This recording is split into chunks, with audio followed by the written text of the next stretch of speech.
आपने chat GPT तो use किया ही होगा। एक ऐसा एआई जो कुछ भी आंसर कर देता है। लेकिन क्या आपको पता है कस्टम जीपीटी क्या होता है और फाइनेंस प्रोफेशनल के लिए ये कितना पावरफुल है? चैट जीपीटी एक जनरल पर्पस एआई है।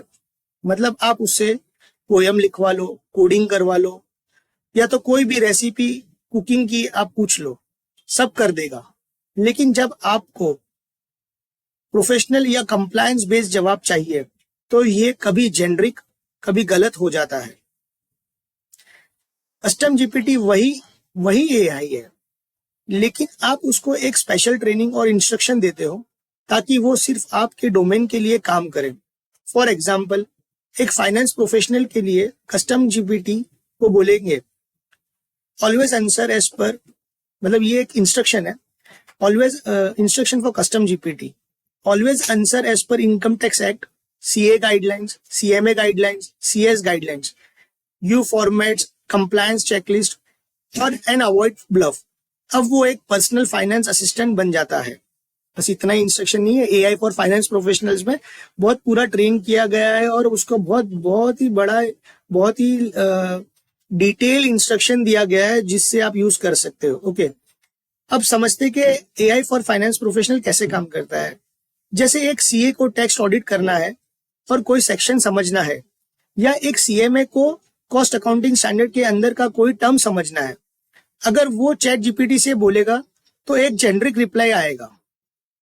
ओके, लेकिन अगर आप वही AI for finance professional custom GPT use करेगा तो वो रिप्लाई मिलेगा exactly as per income tax act, as per guidelines given by ICMAI or the guidelines given by ICAI standards.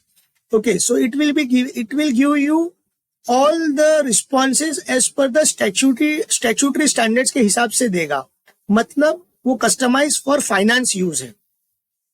चलो एग्जाम्पल से समझते हैं कि अगर आपको अपने लेबर के लिए जो रेंट दिए गए, आप अपने लेबर आपका कंपनी है, आपका फैक्ट्री है जिसमें आपने एक रूम लिया है रेंट पे, और आप उसके लिए रेंट भरते हो और आपको समझना है कि उस पर जीएसटी ट्रीटमेंट कैसा होगा।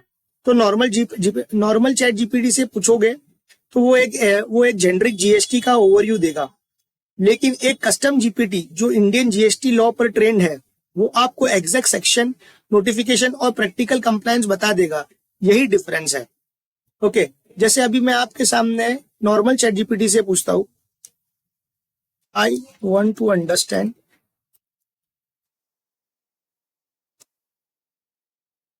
treatment for GST on rent paid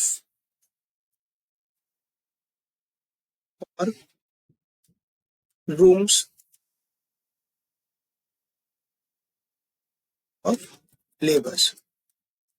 इसको कॉपी कर लेते हैं ताकि एआई फॉर फाइनेंस प्रोफेशनल में भी सेम प्रॉम्प्ट यूज करेंगे। ओके,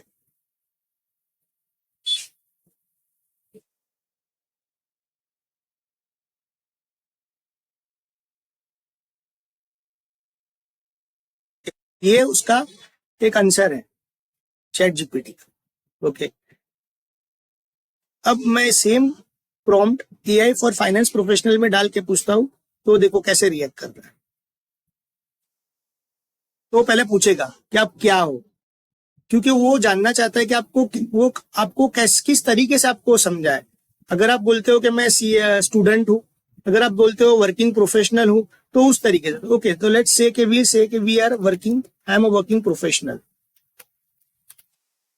आप स्टूडेंट हो तो स्टूडेंट लिखिए, अगर आप सीएमए के स्टूडेंट हो, सीए के स्टूडेंट हो स्टूडेंट लिखिए, अगर वर्किंग प्रोफेशनल हो तो वर्किंग प्रोफेशनल लिखिए। क्योंकि जैसे आप वर्किंग प्रोफेशनल लिखते हो, थैंक यू, फिर वो पूछता है आपको कि कौन सा बिजनेस है आपका, आप मैन्युफैक्चरिंग में हो, कंस्ट्रक्शन में हो, टेक्सटाइल में हो। ओके, ताकि वो समझना चाहता है आपसे कि एग्जैक्टली आपको वो किस तरीके से रिप्लाई गाइड करे। देखो, वो इसमें पूछ रहा है कि लेबर एकोमोडेशन टाइप आपका क्या है, रेंटेड है, रेंटेड में रेसिडेंशियल प्रीमाइस है कि वो आपका नॉन रेसिडेंशियल या कमर्शियल प्रॉपर्टी है। Okay, so this is the यही एक डिफरेंस है। तो सिंपल लैंग्वेज में चैट जीपीटी एक ओपन लाइब्रेरी है और कस्टम जीपीटी एक पर्सनल ट्यूटर जो सिर्फ आपके सिलेबस के हिसाब से, या तो गाइडलाइन के हिसाब से, या तो जीएसटी के गाइडलाइन के हिसाब से, या तो इनकम टैक्स के गाइडलाइन के हिसाब से आपको रिप्लाई देता है।